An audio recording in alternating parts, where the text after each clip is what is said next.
Hello, and welcome to my review of Death in Heaven, the Series 8 finale of Doctor Who, starring Peter Capaldi and Jenna Coleman, and Samuel Anderson, and Michelle Gomez, and many more. Series 8 is now over. It's sad to think that after all the excitement we had for Deep Breath and the entire series, it's now over, which is a shame, but on the positive side, we've got what looks like a good Christmas special to look forward to. So there's not that long to wait for that. So that should be hopefully a good episode. Death in Heaven was an interesting episode.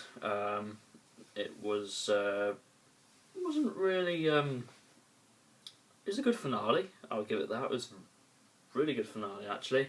Obviously, we found out in Dark Water, spoilers, if you haven't watched Dark Water or Death in Heaven, then just walk away from, or switch off the camera, or whatever you want to do. We found out that Missy was in fact the Master, and we properly saw what she was able to do in this story, and she was a good master or mistress or whatever you want to call it. That was. She had some really good moments, and she was really good. Michelle Gomez was really good. Michelle Gomez and Peter Capaldi work really well together. There's just that chemistry between the two that just makes the episode fantastic. One question that I did have to erase was how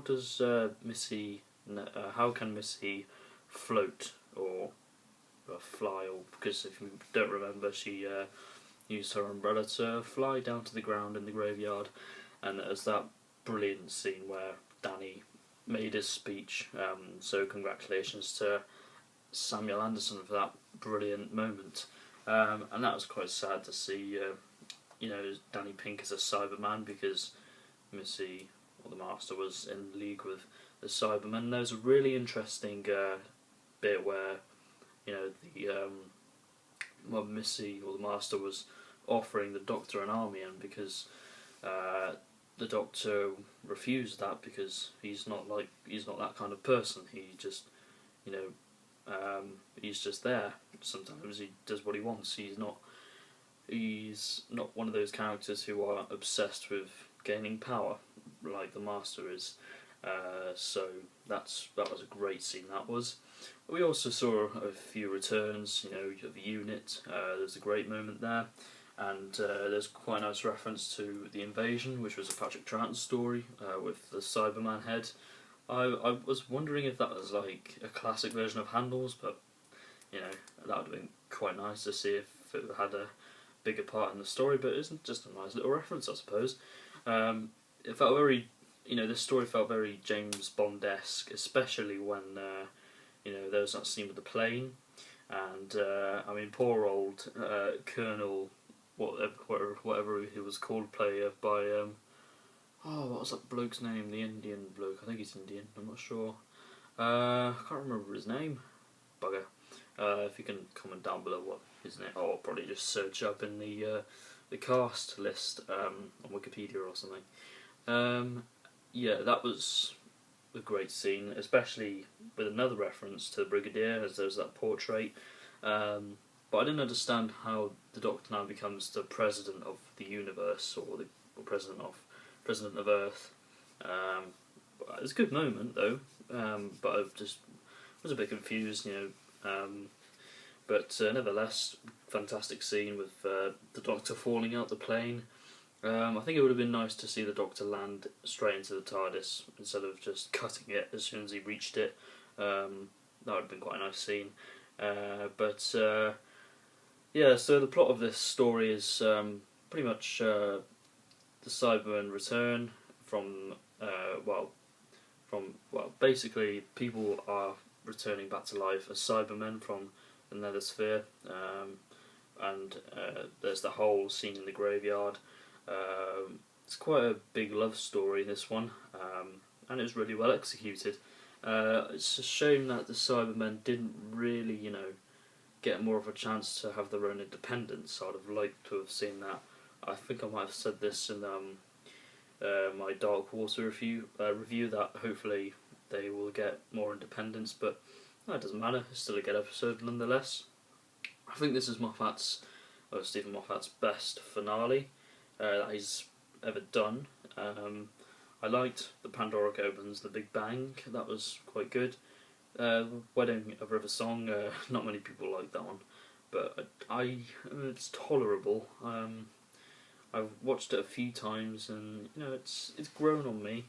It's not the best finale ever, and The Name of the Doctor was a good finale as well. So I think this is his best finale, and probably his best series as well.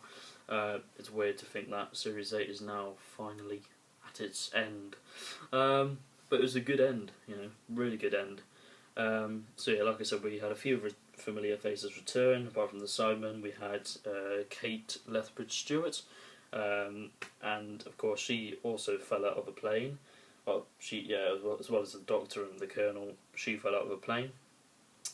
I did feel kind of sorry for the actor who played the Colonel, because he didn't really get an awful lot of time to, show off his character or be given a character. It was just there, just spoke a few lines, and that was it really. So it's pretty much if anybody were to ask him, so what did you do today? Well, I just jumped out of a plane. That was it really. That's not a really good way to. If that was me, I probably wouldn't want to take that part. But I suppose it's good to be in Doctor Who.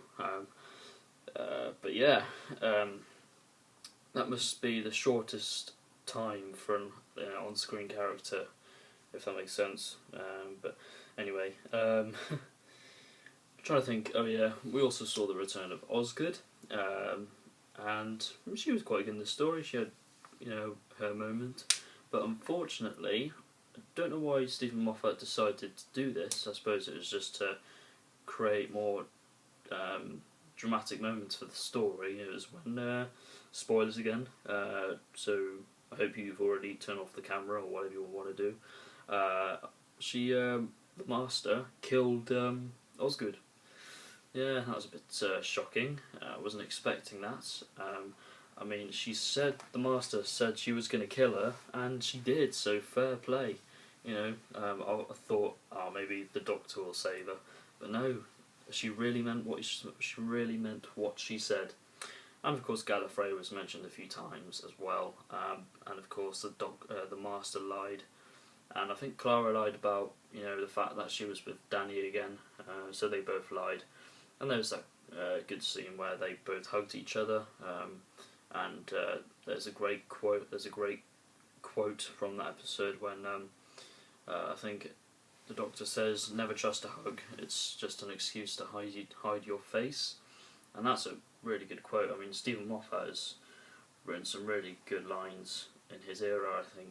I think more than Russell T Davies ever did. But Moffat's really good with quotes. Really good with thinking up good lines to fit in the episode or the script. I really enjoyed this episode. I think it did drag in the graveyard. It did drag a little bit, and then I think there was that great moment with the Brigadier Cyberman, because obviously everyone returned, came back to life. So it's even we didn't see them, but Amy Pond and Rory Williams probably returned as a Cyberman somewhere in the episode as well. So yeah, there was no mention to them, but it doesn't matter. That was a good scene where the Doctor salutes.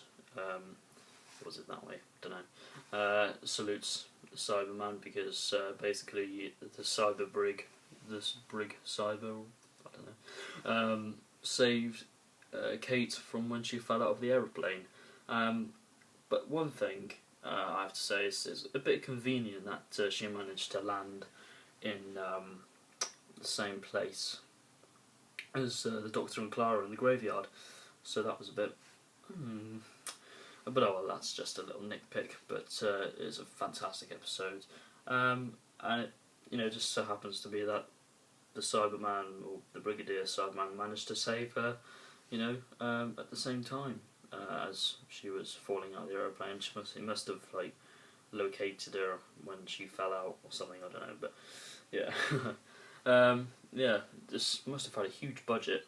Well, this whole series must have had a huge budget, obviously, from the success of the 50th anniversary. No surprising, but yeah, it just shows how far the new series has come from Series 1, which was great, all the way up to Series 8. It's had 8 series, and that's just shows you something. Doctor Who has now become as big as it's ever been, and well, it's just been absolutely a roller coaster of a series. This one, just fantastic. Most of the pretty much all the episodes we've had in this series have been really good, apart from episode 10, which yeah, I'm not going to speak about that one because I didn't really like that one at all. But yeah, so 11 minutes and 12 seconds, that's not bad.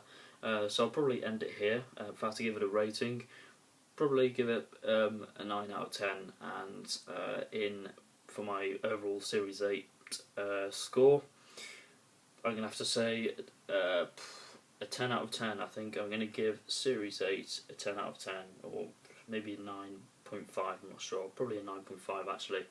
So Series 8 gets a 9.5, and Death in Heaven gets a 9 out of 10.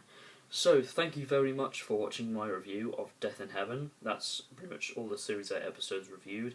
There's only a couple which I've missed, but they were just episodes which I found, I found quite boring, so I wasn't really up for reviewing that. But no, most of the episodes have been really good. So yes, thank you for watching this video, and I shall see you all very soon. If you haven't already, check out my Cardiff Comic Con collection update video, and the previous videos if you've missed any. And don't forget to like the Facebook page. I should probably say that more often in videos. Yeah, like the Facebook page, and yeah, thank you for watching, and take care.